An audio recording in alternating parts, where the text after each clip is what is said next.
Hi guys, welcome to Neha's kitchen. இன்றைக்கி நம்ம பார்க்க போகிறது சோயா கிரேவி கூட ரைஸ். அதுக்கு ஃபஸ்ட்டு அடுப்பு ஆன் பண்ணிவிட்டு ஒரு பேன் வச்சுட்டு அதில் எண்ணெய் ஊற்றிட்டு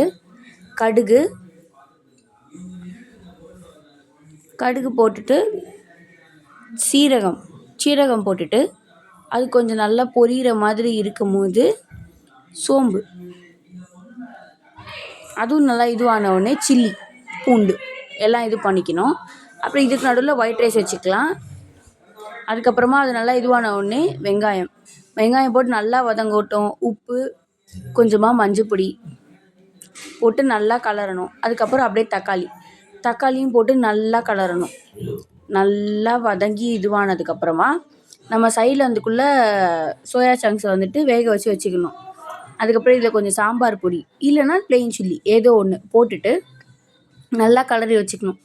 இதில் காஷ்மீரி தூளும் கொஞ்சம் ஆட் பண்ணிக்கலாம். கொஞ்சம் கலர் வந்துட்டு நல்லா இதுவாக பார்வையாக இருக்கும். ஸோ அதையும் போட்டுட்டு நல்லா மிக்ஸ் பண்ணிக்கணும்.